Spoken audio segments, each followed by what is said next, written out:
My Jewellery, My Story project was inspired by a really special object that we have in our collections at Leicestershire County Council Museums.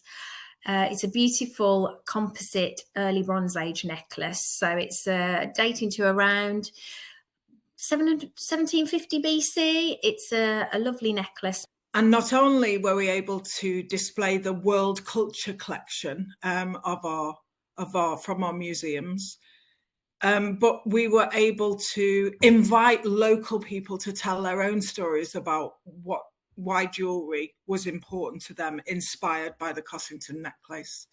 So over 200 people who wouldn't usually get involved with anything to do with heritage, history, or museums took part in the project. And they did so by getting involved in workshops to make a giant necklace, which we hung throughout the exhibition.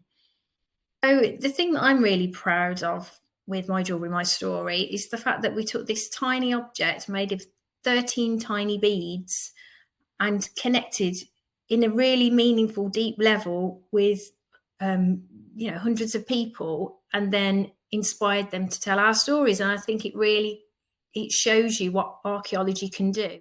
Teflon Archaeology is a collaboration between Cardiff University, where I work, Salisbury Museum, independent researchers, and our various funders, which include people like Cranbourne Chase National Landscape and the National Heritage Lottery Fund, to whom we're very grateful.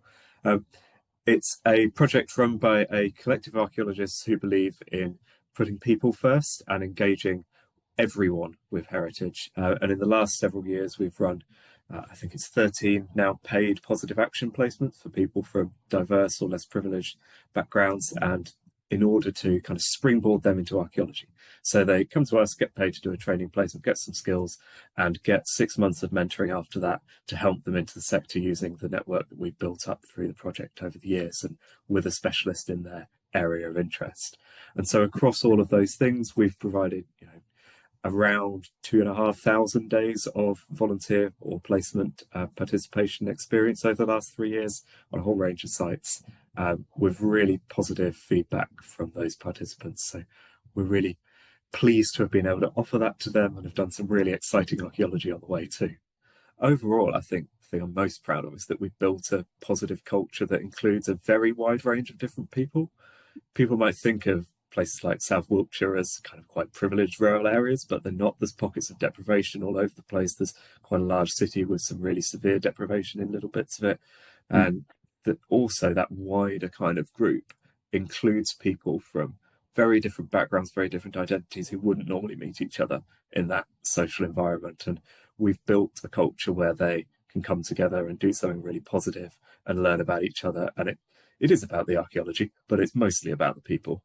Our project was the Romany Community Archaeology Project, and we led the first ever excavation in Britain of a historic Romany Gypsy site, and we did so alongside present-day Romany Gypsy people. And the aim of it was to sort of raise awareness of a forgotten history, empower persecuted communities, and just sort of make the heritage sector and archaeology accessible to people who traditionally aren't taking part in the work that we do, and making sure that the stories that are being told in heritage are inclusive of everyone.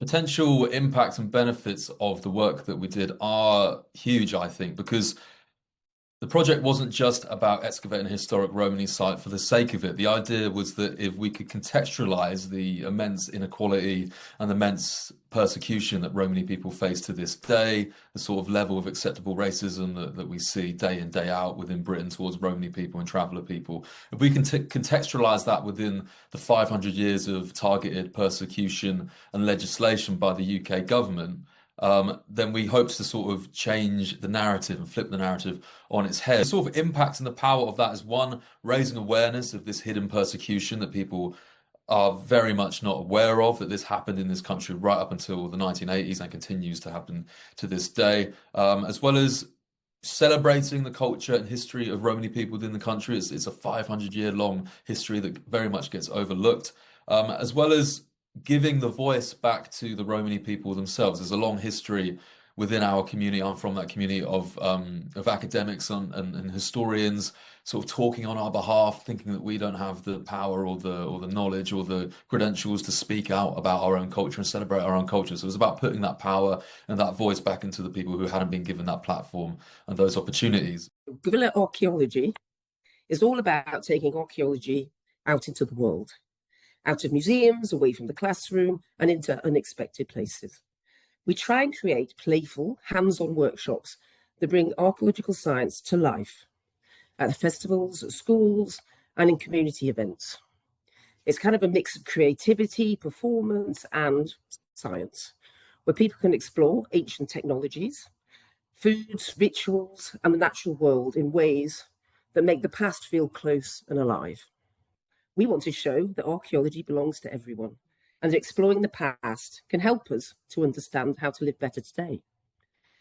This way of working, we try to transform how people experience archaeology. And by meeting audiences in informal and creative spaces, we make science and heritage open to everyone. We're breaking down barriers and trying to spark real curiosity. Thousands of people have taken part, from festival goers to families, discovering connections between the past, sustainability, and our shared future. And seeing someone realize that archaeology really is for them. That's what matters most. I think guerrilla archaeology shows that the past isn't behind us. It's right here, alive, relevant, and ready to be explored. Big Bronze Age boat build was a volunteer-led project at Stanwick Lakes in Northamptonshire that aimed to bring pre-history to life and engage local communities with their heritage through the construction of a replica prehistoric boat. The project brought together some amazing individuals who had routinely risked their lives to help others. The mental and physical scars carried by the team were often deep and complex.